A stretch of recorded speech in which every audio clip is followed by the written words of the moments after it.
Σας καλωσορίζουμε σε αυτή την ενότητα του εκπαιδευτικού προγράμματος EFFECT, το οποίο στοχεύει στην ανάπτυξη της διατροφικής εκπαίδευσης για τα παιδιά. Αυτή η ενότητα αναφέρεται στις μερίδες φαγητού για τα παιδιά και βοηθά στην καλύτερη αξιολόγηση και κατανόηση αυτής της έννοιας. Εδώ θα εξετάσουμε τη δραστηριότητα 3 με τίτλο «Φρουτοσαλάτα». Στόχος αυτής της ενότητας είναι να βοηθήσει τα παιδιά να κατανοήσουν ότι η αντίληψή τους για μια μερίδα μπορεί να ποικίλει ανάλογα με το δοχείο στο οποίο αυτή τοποθετείται. Αυτή η άσκηση θα διαρκέσει περίπου 1 ώρα και απευθύνεται σε παιδιά ηλικίας 6 με 11 ετών. Με τα παιδιά θα φτιάξουμε μια φρουτοσαλάτα.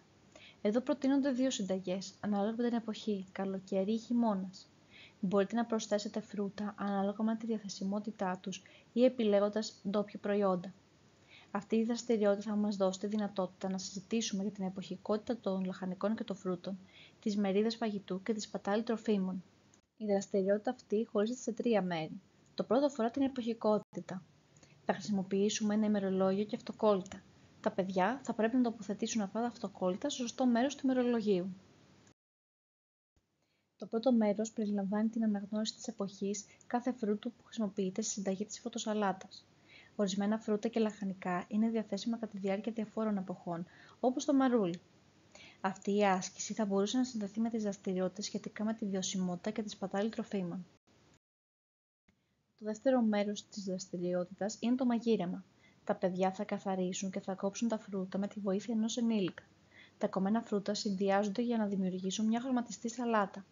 Το καλοκαίρι μπορούν να χρησιμοποιηθούν φράουλες, μέουρα, πεπόνι κτλ. Στη συνέχεια, ένας ενήλικας θα σερβίρει τη φρουτοσαλάτα σε 4 διαφορετικά δοχεία. Ένα μικρό μπολ, ένα μικρό πιάτο, ένα κανονικό πιάτο και ένα ποτήρι. Κάθε μερίδα θα είναι ίδια, περίπου 4 κουταλιές. Τα παιδιά θα πρέπει να επιλέξουν ποιο δοχείο πιστεύουν ότι περιέχει την περισσότερη φρουτοσαλάτα. Είναι η ευκαιρία να συζητήσετε για την έννοια της αντίληψης. Το τρίτο μέρος αποτελείται από μια τυφλή γευστική δοκιμή. Τα παιδιά θα χωριστούν σε ομάδες των 4 ατόμων και θα έχουν δεμένα τα μάτια τους. Θα πρέπει να διαλέξουν ένα δοχείο από τα 4 χωρίς να γνωρίζουν ποιο. Θα πρέπει να φάνε 3 μπουκές και στη συνέχεια να περιγράψουν το φαγητό, γλυκό, ξινό, πικρό. Στη συνέχεια θα πρέπει να πάρουν ένα γεμάτο κουτάλι και να περιγράψουν το φρούτο που γεύτηκαν στην κουταλιά αυτή. Θα περιγράψουν επίσης τα συναισθήματα που ένιωσαν κατά τη διάρκεια του φαγητού και τις αναμνήσεις που συνδέονται με τις γεύσεις αυτές. Για παράδειγμα, ενώ έτρωγα αυτό το φρούτο, μου θύμισε το κύβο της γιαγιάς μου. Τέλος, αν πεινάνε ακόμα, μπορούν να φάνε όλη τη φρουτοσαλάτα και στη συνέχεια θα πρέπει να μαντέψουν ποιο δοχείο επέλεξαν. Στη συνέχεια, μετά την απάντησή τους, θα μιλήσουμε για την αντίληψη. Ένα από τα βασικά μηνύματα είναι το δοχείο που μπορεί να επηρεάσει την αντίληψή μας. Επομένως, δεν χρειαζόμαστε ένα γεμάτο πιάτο για να χορτάσουμε.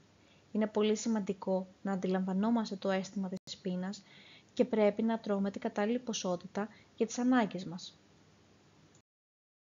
Η ομάδα του έργου EFFECT σας ευχαριστεί για την προσοχή σας.